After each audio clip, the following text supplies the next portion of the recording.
La dot n'est pas le mariage. La dot n'est pas le mariage. La dot n'est pas le mariage. La dot n'est pas le mariage. La dot n'est pas le mariage. Pas le mariage. La dot n'est pas le mariage. Je veux que ça rentre dans ta tête. La dot n'est pas le mariage. Si la dot c'est le mariage, où et à qui Adam a-t-il versé la dot? Arrêtez vos bêtises, hein. Arrêtez vos bêtises, hein. Arrêtez vos bêtises. Si tu veux de la sœur, vous voulez faire vos affaires, faites. Mais ne viens pas nous raconter des histoires. On est déjà mariés. Vous n'êtes pas mariés, vous forniquez.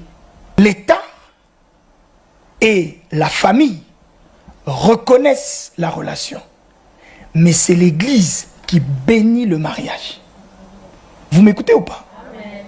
On ne doit pas tergiverser sur ce genre de choses. Et il y en a beaucoup qui vivent des combats parce qu'ils pensent être en ordre, mais ils ne sont pas en ordre. Ils sont en ordre devant leur famille, mais ils ne sont pas en ordre devant Dieu. Vous m'écoutez ou pas?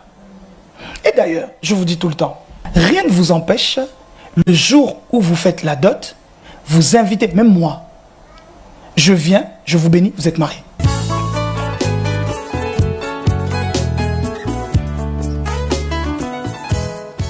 Je vais tenir ces propos aujourd'hui comme réaction par rapport à une intervention d'un homme sur le net où il est tenté de répéter, je pense qu'à l'introduction on nous a balancé ça, où il est en train de dire que la dot n'est pas le mariage, la dot n'est pas le mariage.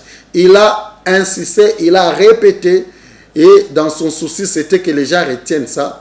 Pour enfin conclure, il dit que pour que le mariage soit reconnu, vous devez aller auprès d'un serviteur de Dieu qui prie pour vous. À ce moment-là, Dieu va approuver votre mariage. Tout le monde peut dire quelque chose sur toute chose. Mais du moins, lorsqu'il s'agit de vérité, la vérité que nous prêchons, elle est une vérité, comme je me répète toujours, une vérité de conformité. Ce que vous dites doit être conforme avec ce qui est écrit.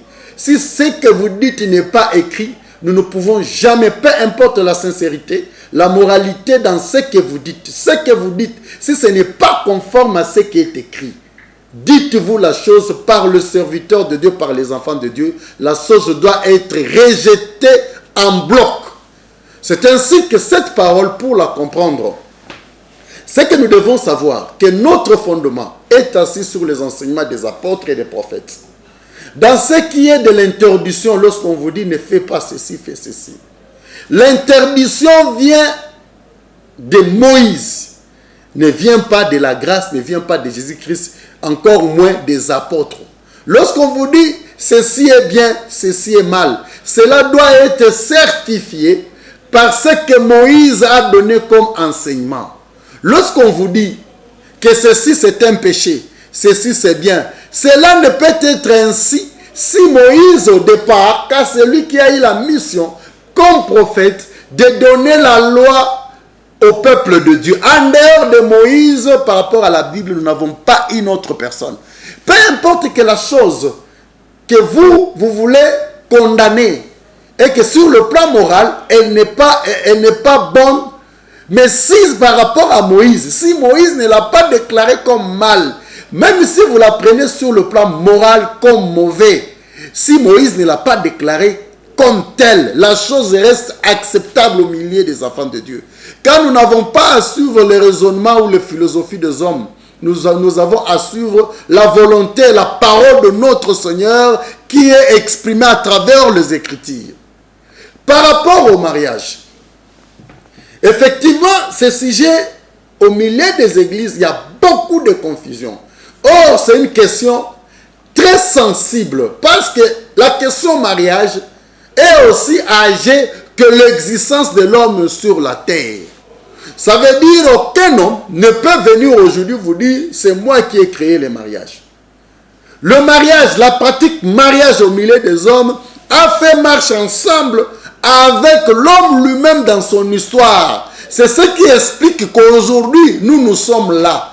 Parce que l'homme, dès sa création, il a compris qu'il devait aller vers la femme et que pour cela perpétrer leur espèce. C'est ce qui explique que nous aujourd'hui nous sommes. Personne ne peut venir aujourd'hui vous faire vous parler de mariage comme si c'est un sujet nouveau. C'est un sujet ancien, aussi vieil que l'existence de l'homme sur la terre. Pour répondre à cette question sur le mariage, je préfère retourner dans Matthieu 19, où Jésus-Christ a été abordé par des pharisiens, lui posant la question de savoir s'il était permis à l'homme de répudier sa femme. Cette question, je sais qu'on parle sur le divorce.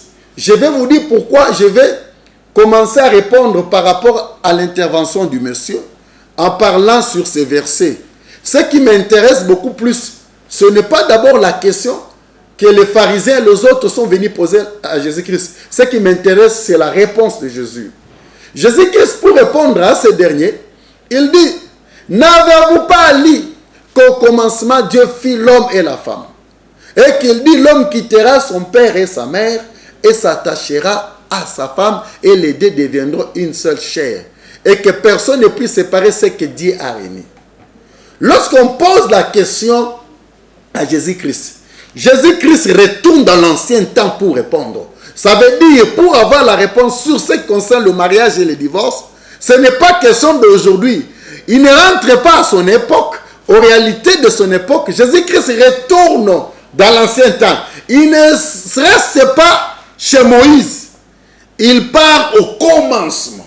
C'est pour cela que je vous ai dit tantôt que la question mariage a le même âge que l'existence de l'homme sur la terre. Jésus-Christ est rentré au commencement pour répondre à cette question. Par là, qu'est-ce que le Seigneur a dit? Vous le dites. Ce n'est pas la grâce qui a créé le mariage au milieu des hommes. Ce n'est pas non plus la loi de Moïse qui a amené l'existence du mariage au milieu des hommes. Le mariage a toujours existé aussi longtemps que l'homme était sur la terre. C'était ça la question. Et les autres vont réagir. Il dit, alors pourquoi l'homme Moïse nous a permis de répudier nos femmes? Jésus-Christ va leur dire, c'est à cause de votre dureté de cœur. Cette expression dureté de cœur, la plupart des gens ne savent pas comprendre qu'est-ce que Jésus-Christ voulait dire par là. Jésus-Christ ne leur avait pas dit, c'est à cause de votre incrédulité parce que vous ne voulez pas croire. Non, non. Quand il s'agit de la loi, on ne demande pas la croyance à celui à qui la loi est opposée. Si tu n'exécutes pas la loi, tu es puni conformément à la loi. Que celui qui a crié et celui qui n'a pas crié, il est puni. Dans la loi, il n'y a pas question de croyance. Dans la loi, c'est la soumission et l'obéissance. Mais lorsque Jésus parle de la dureté de cœur, il parlait parce que vous n'arrivez pas à comprendre. Votre cœur était dit pour la compréhension. Ça veut dire que vous n'arrivez pas à comprendre. Si Moïse vous a dit ça, parce que vous n'arrivez pas à comprendre que la chose, la question, c'est depuis le commencement que la question a été répondue.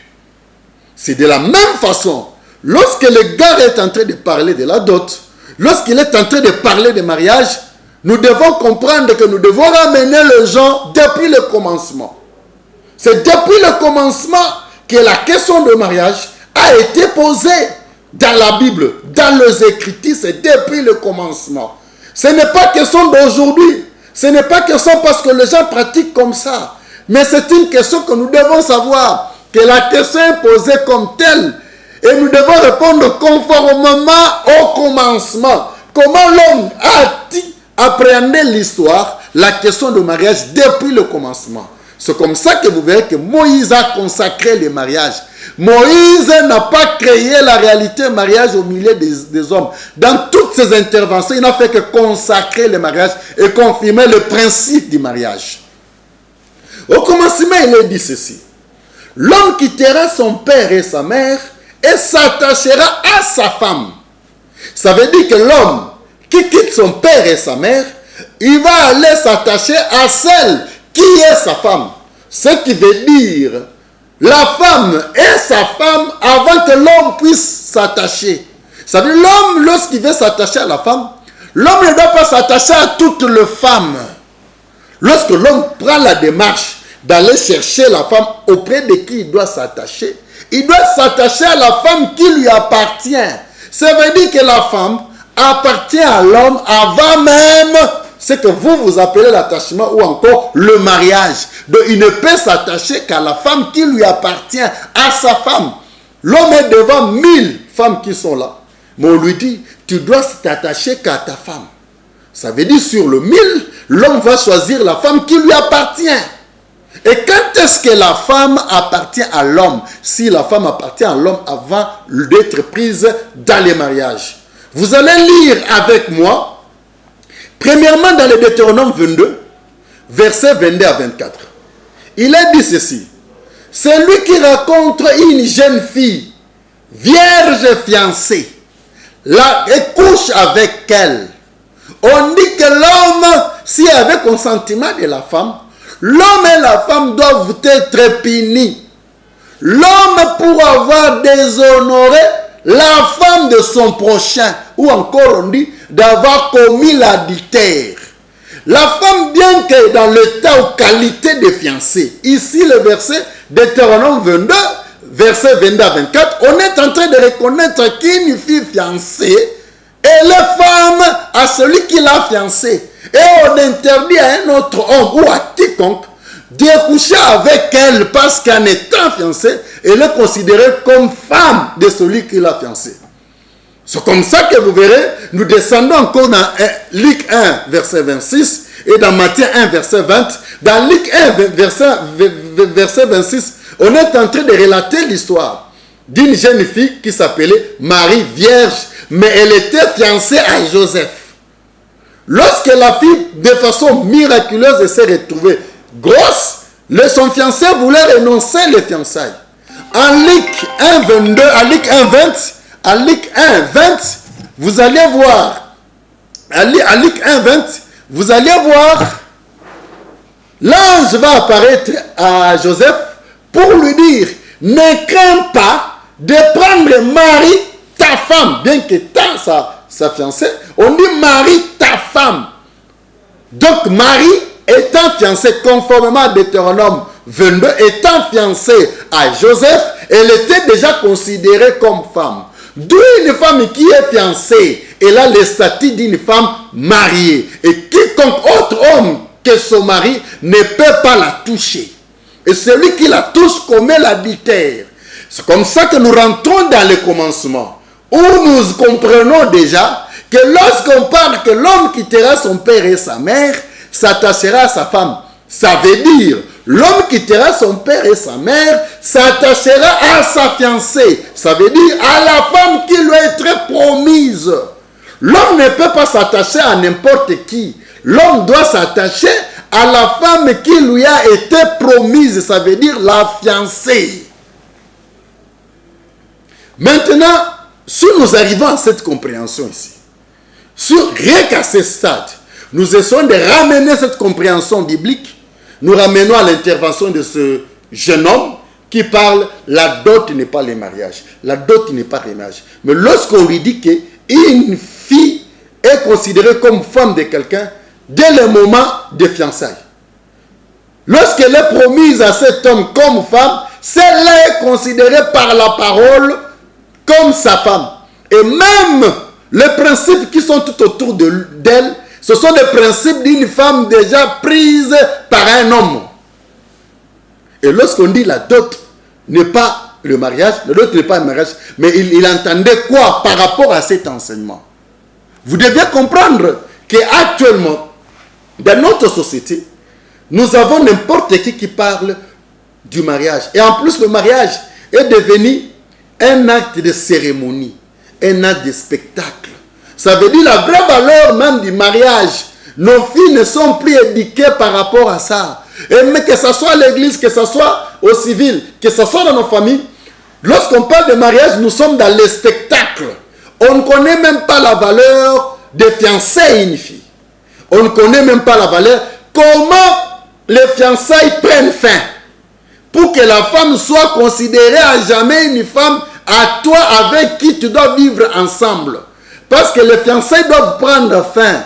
Et dans la culture juive, dans les Écritures, comme cela était la pratique déjà avant même que la loi vienne, qu'est-ce qu'on faisait?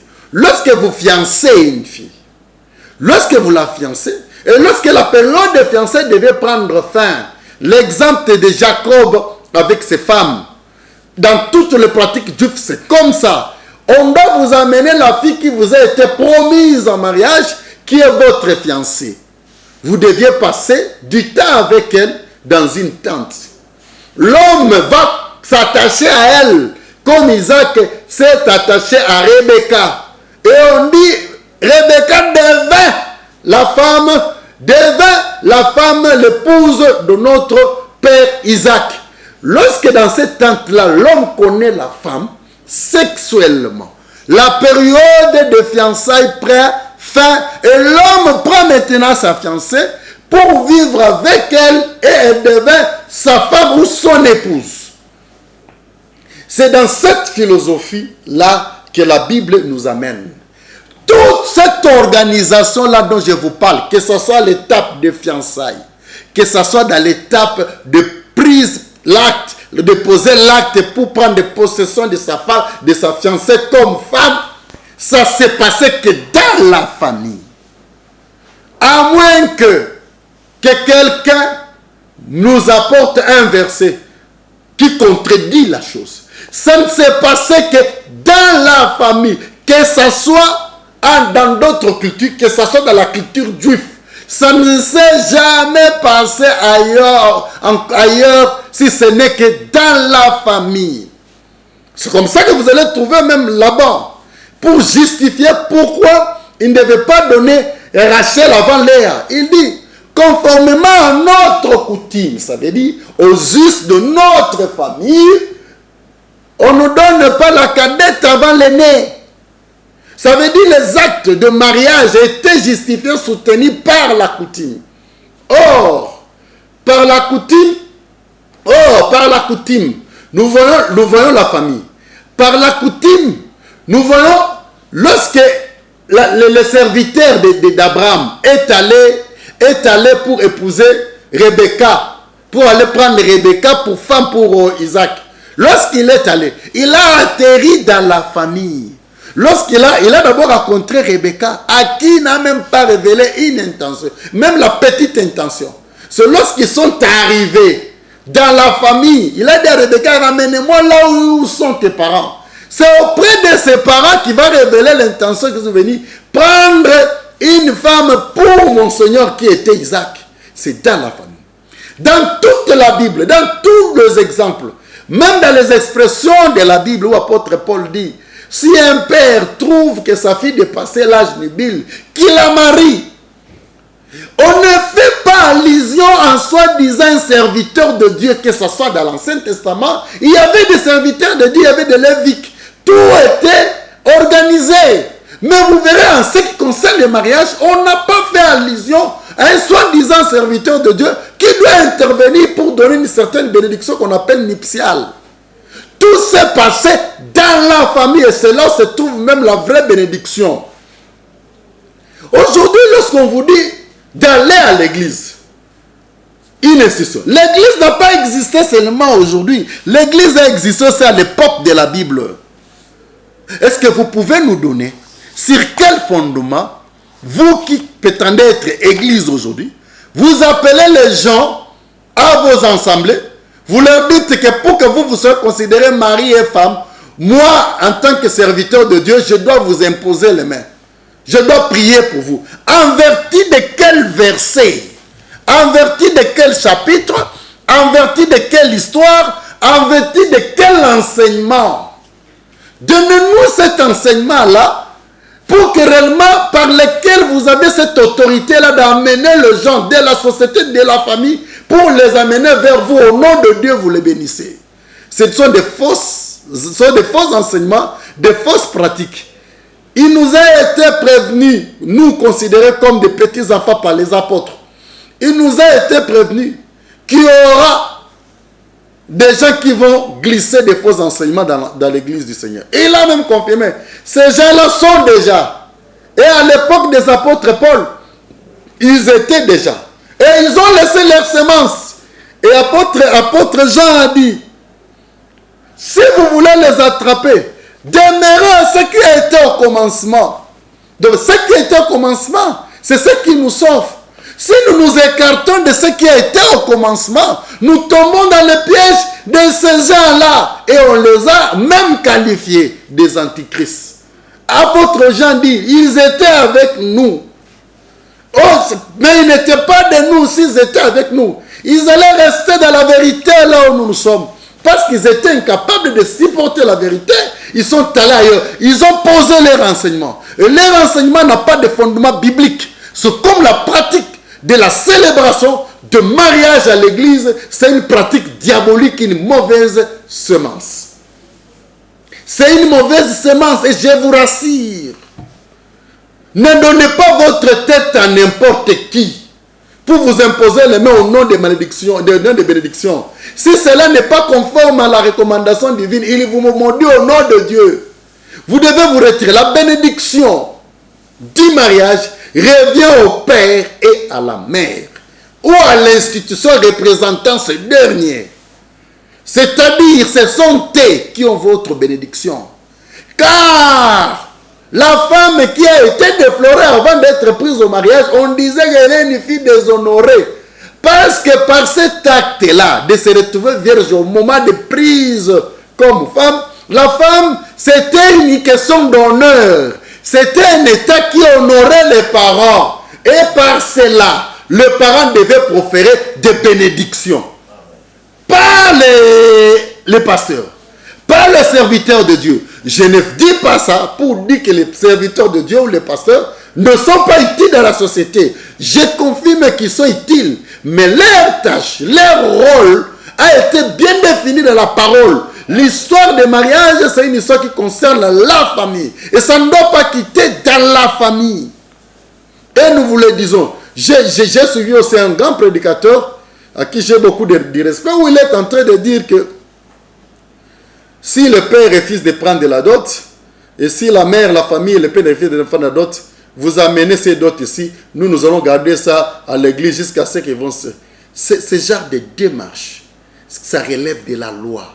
Tu ne dois pas prendre cette décision. Vous ne devez pas être juste plus que Dieu lui-même. Ça veut dire, ce que Dieu n'a pas dit, même pour le bien de Dieu, tu ne dois pas le dire. Dieu préfère l'obéissance. Ça veut dire, si tu trouves que sa parole ici, ce n'est pas bon de l'accomplir. Mais il préfère l'obéissance que le sacrifice. On ne peut jamais être plus juste que Dieu. Ce que Dieu n'a pas dit, même pour le bien de Dieu, ne lui attribuez pas. Et Dieu n'en a pas besoin. Là où Dieu n'a rien dit, ce n'est pas un oubli. Les rien là, c'est ça sa volonté. Amen. Restez dans sa volonté. Là où il y a le silence, restez dans ce silence-là. Ne cherchez pas à faire parler le silence de Dieu. Ça, c'est un péché. Et vous allez induire les enfants de Dieu dans l'erreur. En conclusion, je tiens à vous dire, la loi vient de Moïse. Personne ne peut venir te dire, boire la bière, c'est un péché. Il n'a pas ces droits-là.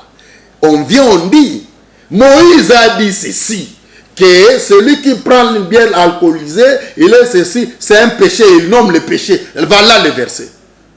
Il doit venir, il ne peut pas te dire, non, avoir, comme quelqu'un m'avait posé cette question-là, est-ce que faire la masturbation, c'est un péché? Il dit, mon frère, je n'aimerais pas confirmer une réalité en vous.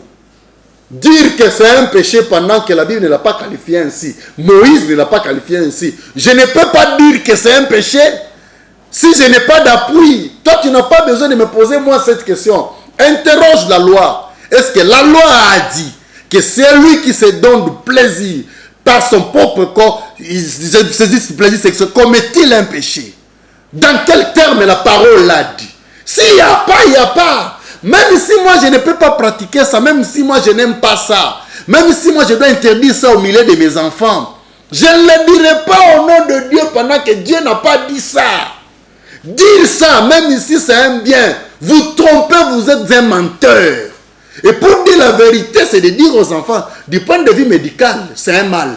Du point de vue Dieu, Dieu n'a rien dit et moi aussi je me tais. C'est dans cet esprit-là que les enfants de Dieu doivent appréhender la parole du Seigneur.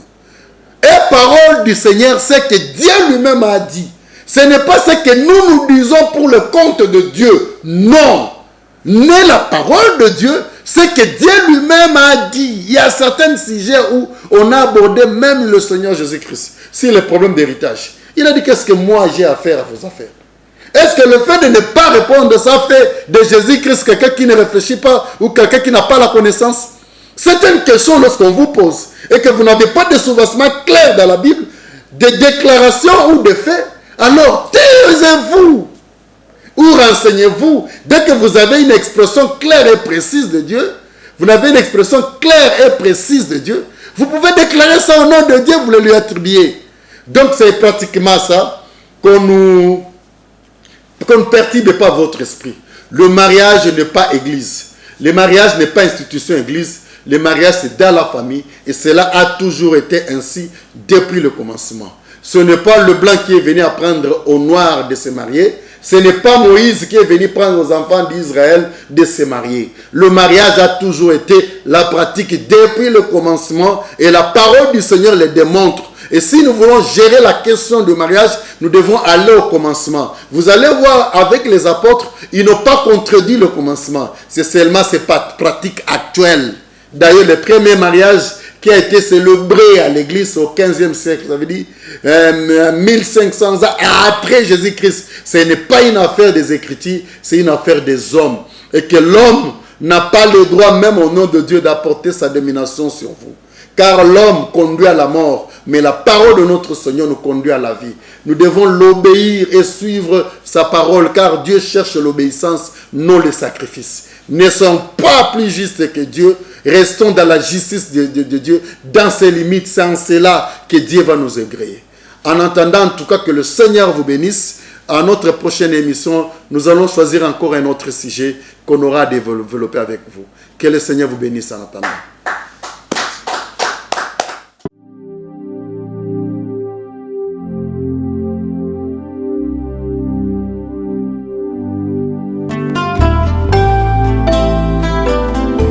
Bana tokitina makolo na yo tata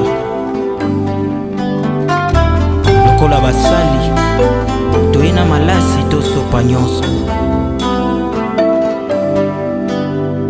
bolingo mosika na yo na kokoka te yanga na yo ya penepene po toyebana malamu tosangisa mitema na biso mibale ekoma motema moko.